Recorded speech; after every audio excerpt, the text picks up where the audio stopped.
Hi, it's Dwyer. Keeping it free. .blogspot.com.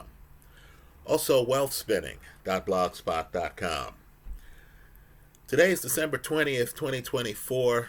Let's give a review. I've now watched the entire Jackal series. It's on Peacock. It's a must watch for a host of reasons. Let's talk about it. Let's be critical of it. Right? I didn't give it 5 stars. I'm giving it 4 stars out of 5. We'll talk about it. But first, remember, the opinion you should follow should be your own. Just consider this video to be a second opinion from a complete stranger online.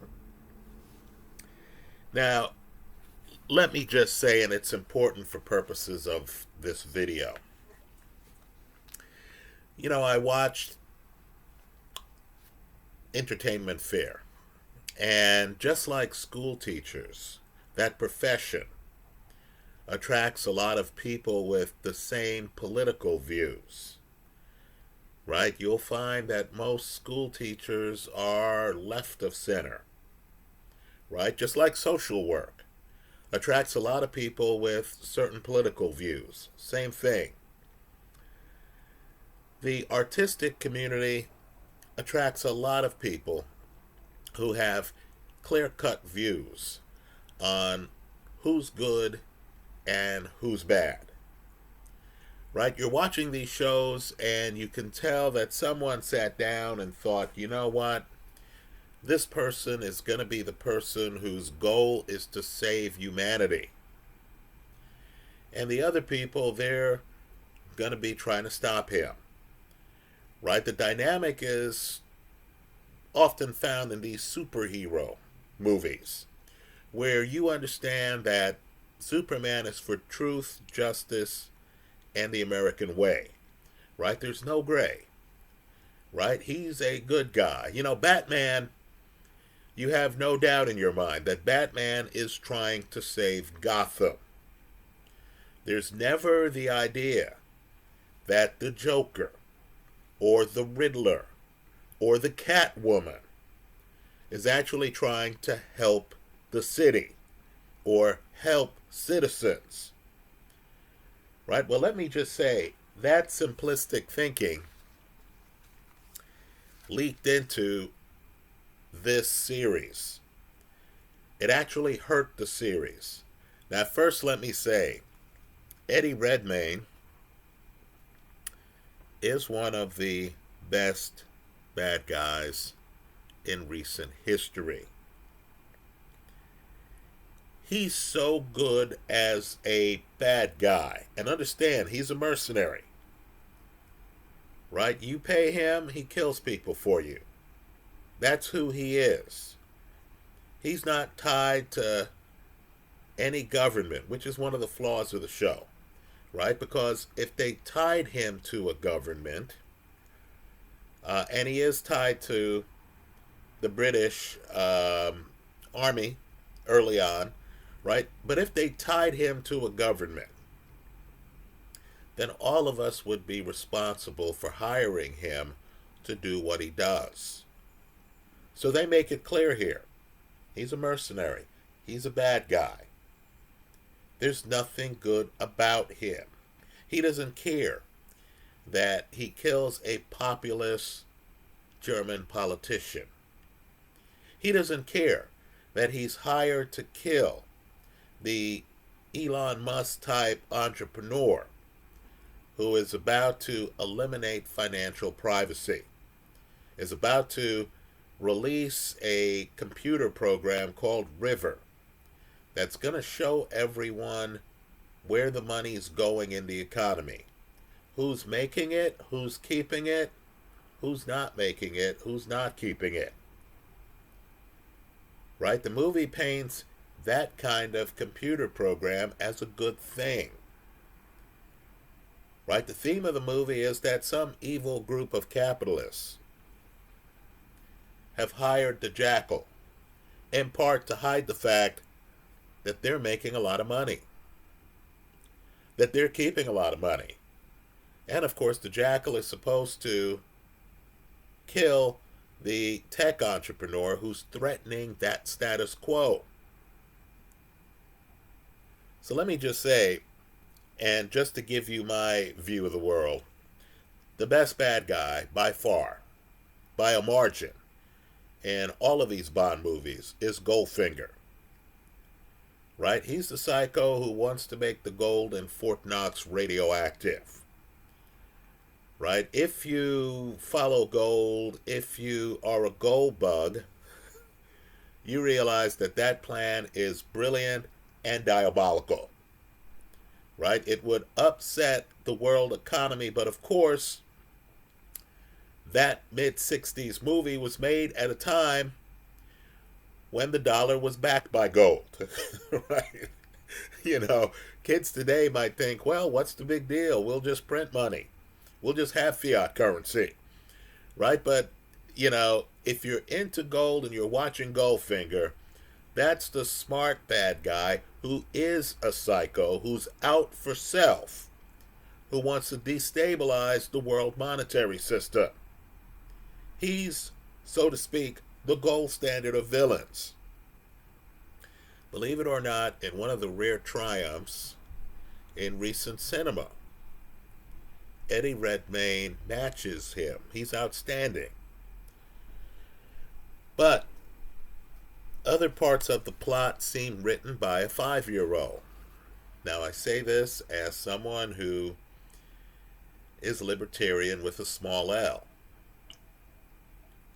Right? Let me just say, the good guy murder victim, the entrepreneur who's about to release River, which would eliminate all financial privacy. Let me ask a foundational question. Is that a good thing? Right? Who's the real bad guy in this series?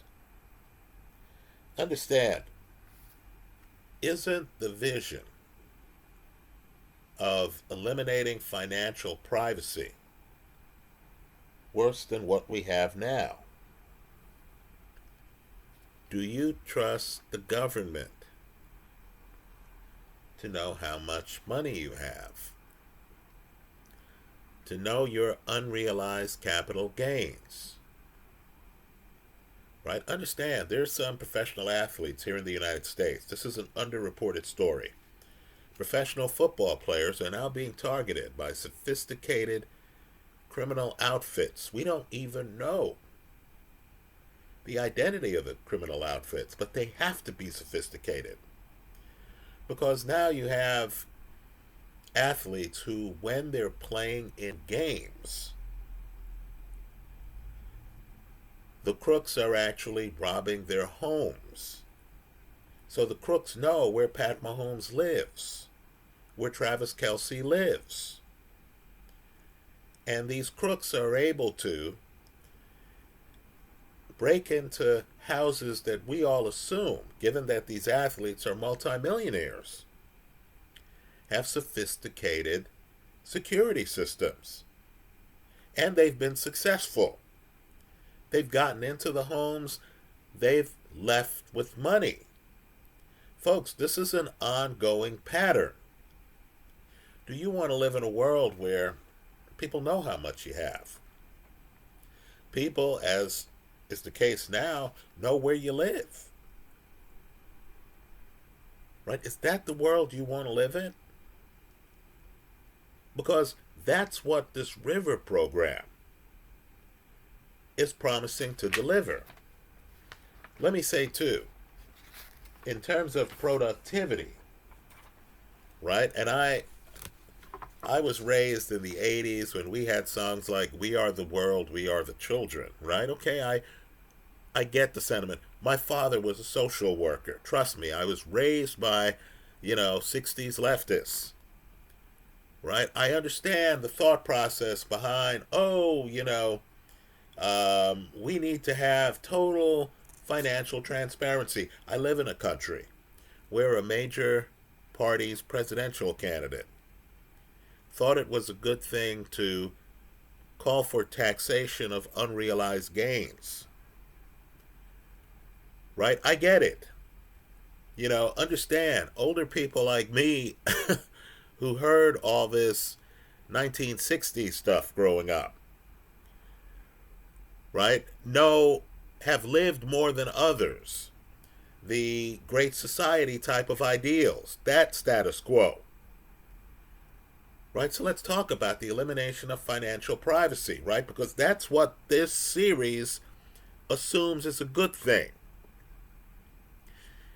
In this world of intellectual property, in this world of artificial intelligence, in this world where your cell phone is updated every 18 months, right? Where now we've gone from the novelty of, hey, you can take photos with your phone, to now you can remove people from the photos you take with your phone.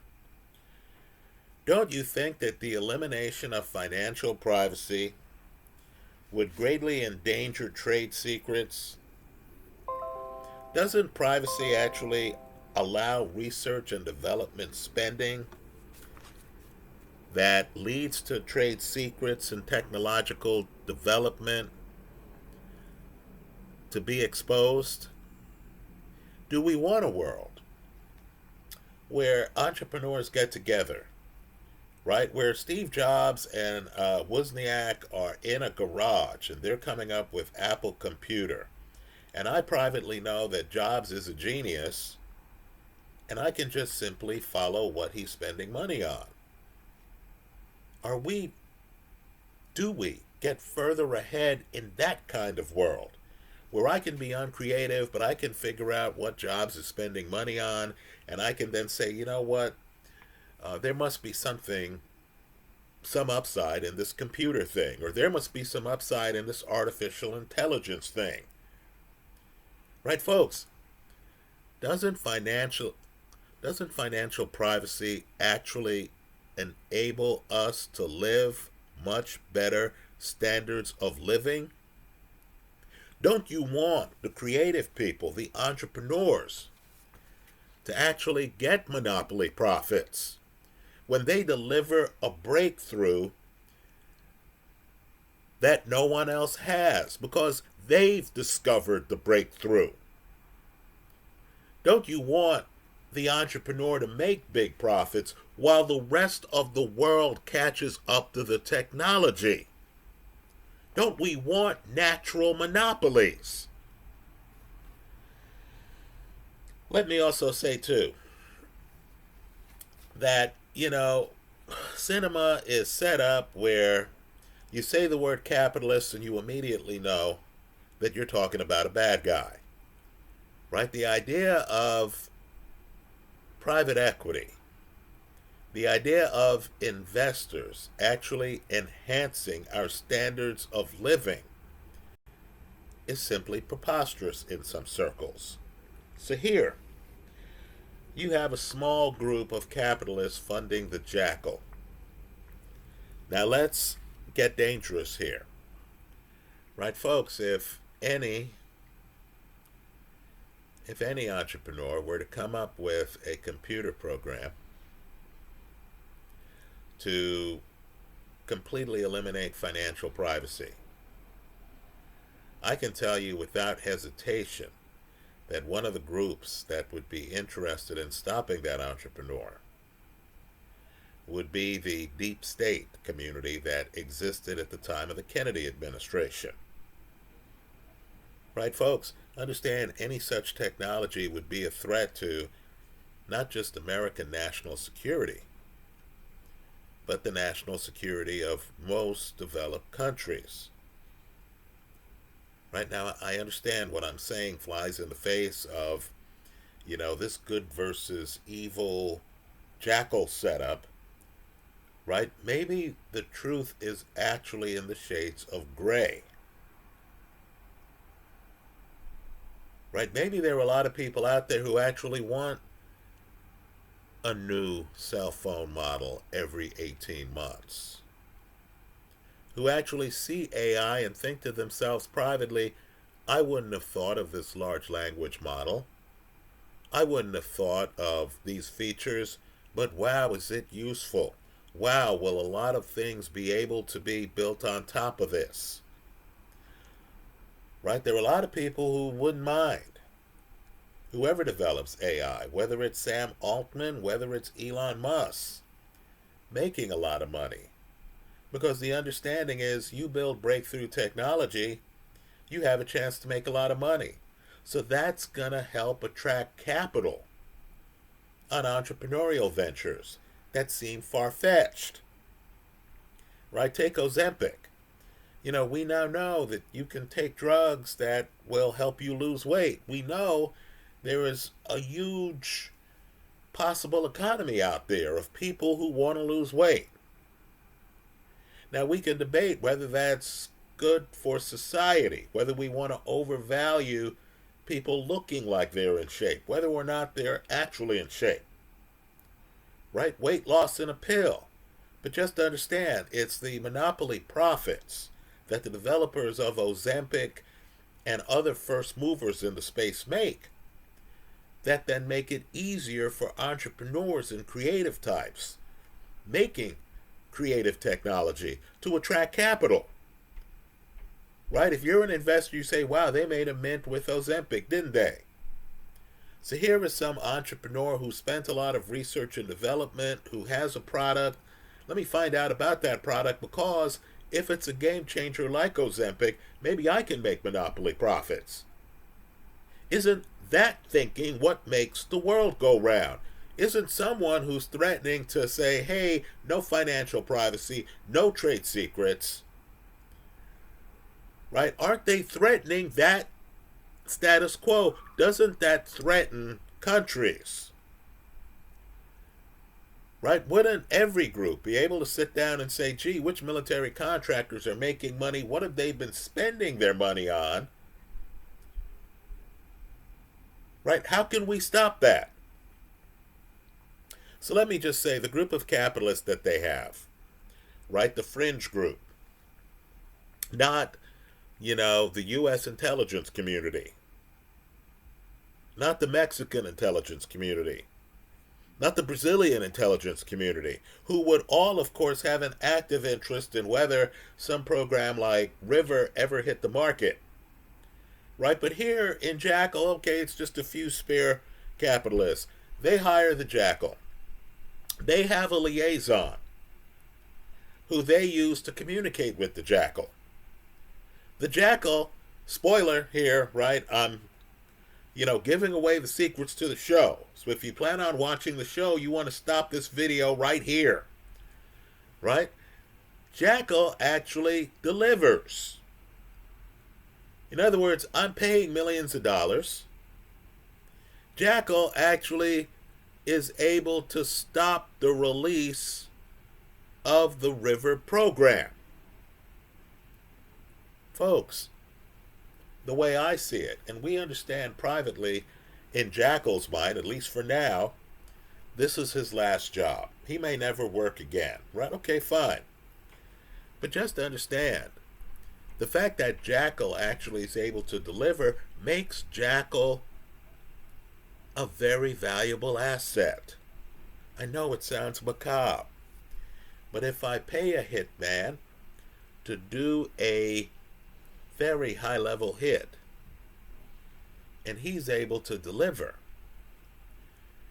well, if I occasionally need people killed, that hitman is a valuable asset.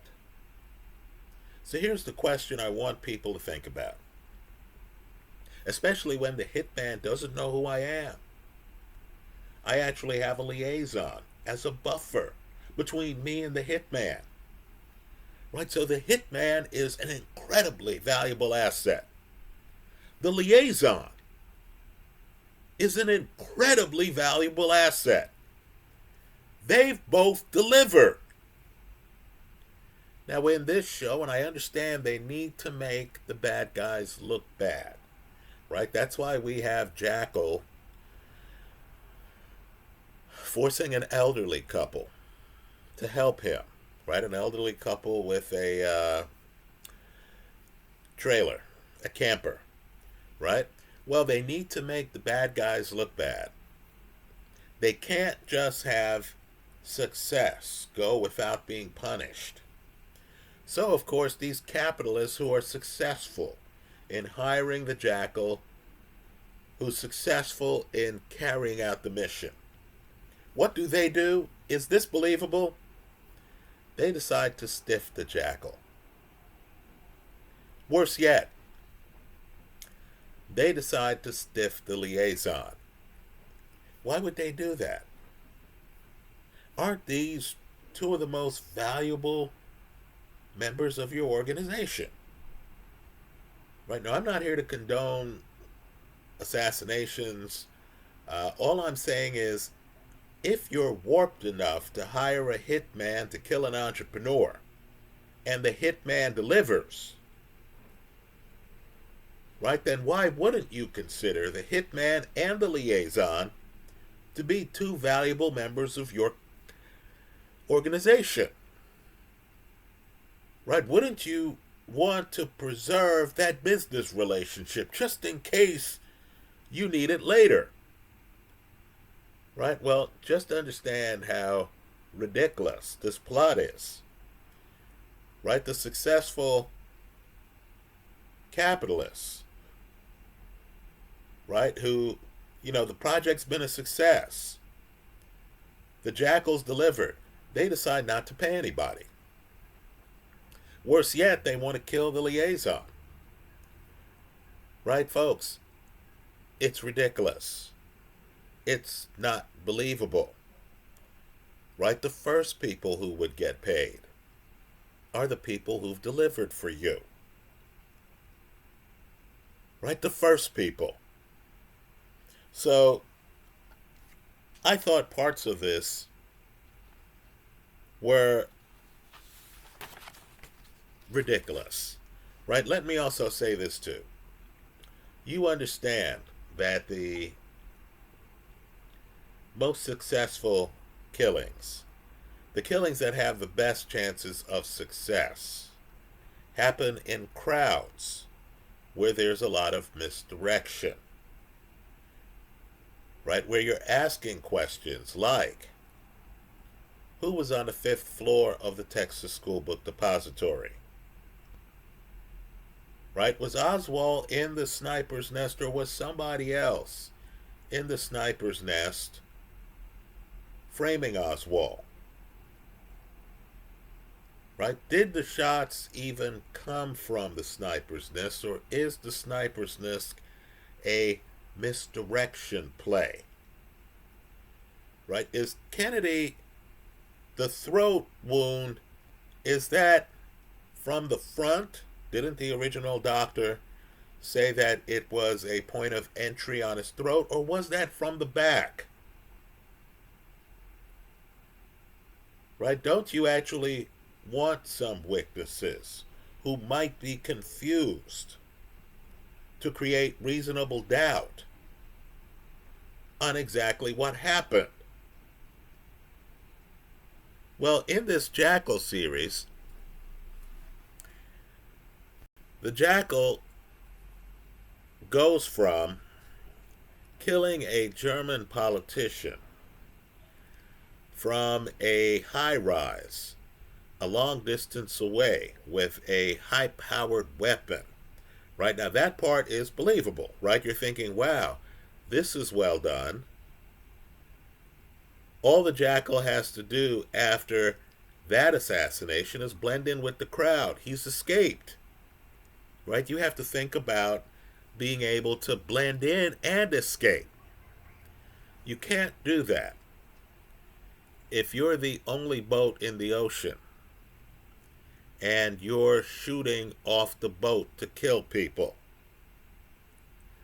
In other words, if investigators figure out that the shots came from the water and your boat is the only boat in the water, there's no crowd around you to blend in. Now, I know the Jackal is a remake, and I understand technology has changed. But let me just say, when the Jackal moves to the water and start shooting people off boats. The series lost a lot of credibility. So they actually, in one scene, have a drone. And it's one drone, right? There are more drones right now off the coast of New Jersey than there are in this Jackal film. Even though everyone knows that an elite assassin is trying to assassinate a tech entrepreneur. Right? Understand, a drone actually flies out over the water and sees the Jackal in the boat. Right? Once that happens, you can imagine the sky would be flooded with drones, but not in this series.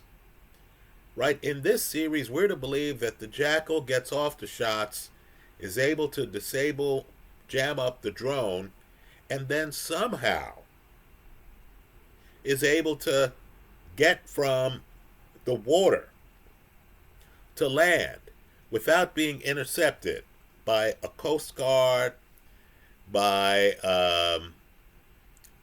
drones following him as he tries to leave the water and make it back to the shore. Right, folks? That's just, let's just say, that's just not fully believable. I thought the series started to unravel toward the end because it didn't make sense. Right? He's supposed to have killed a guy from a boat on the water. He's able to make it to land without being tracked. Apparently the one drone that he jammed is the only drone in that part of the world. Right? Then, of course, once he makes it to land, he's able to get a car where he drives that car through town more skillfully than Mario Andretti would be able to. Right? It's preposterous. Then, of course, he's able to escape. I thought that was a lot of Hollywood filmmaking and storytelling. I didn't think that was close to realistic. Right? So let me say, I'm giving the series 4 stars instead of 5 stars because parts of it were simply unbelievable and because this good guy, bad guy plot was a bit ridiculous, right? The assumption that River would make the world a better place is an assumption I challenge. Let me also say, too, that if you kill a tech entrepreneur whose life's passion was this River program, even if the board, and one wonders why he would have a board, right? Why not make this a private business? What's this billionaire doing courting public money if his real goal is to destabilize the world economy, right? Well, just to understand, the board is against him in terms of releasing River. You and I know the way things would really work. If this is his life's passion, and if he knows, and everyone in the show knows, that he is the target of a professional assassin. In fact, there already is a second person who tried to take his life in this series. Right? It seems to me that there would be a way, since it's not about the money, since this billionaire is trying to do something good for humanity, it seems that there'd be a way to get River to the market that some of the people around him would say, look, this was this entrepreneur's life's mission. Let's release River for free to the public.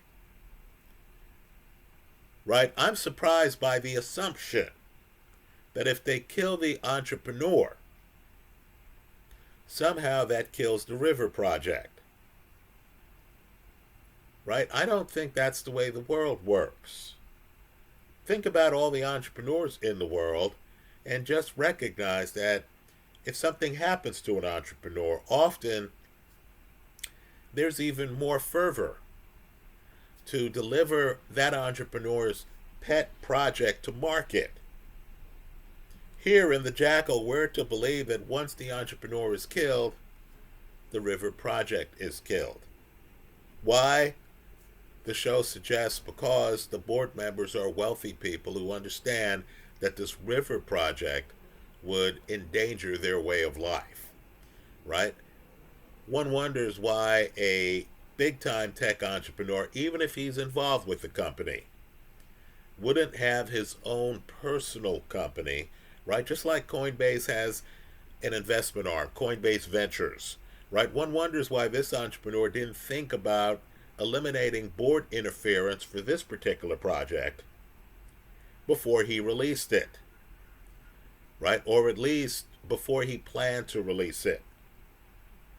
Anyway, those are my thoughts. Let me hear yours. I understand that my belief in markets, in private property rights, in capitalism, in libertarianism,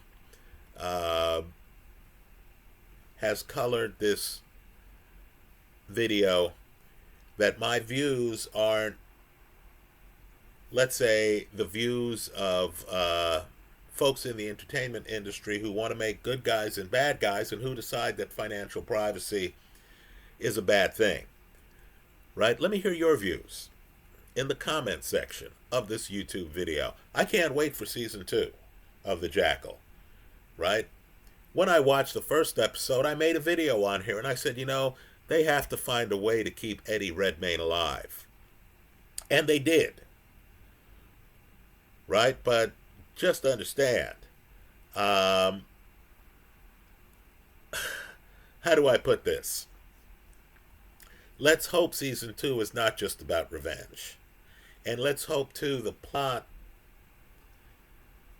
gets a little bit more adult, right? That there are at least some people out there asking the question of whether financial privacy is a good thing. Let me hear from you in the comment section of this YouTube video. Thanks for stopping by.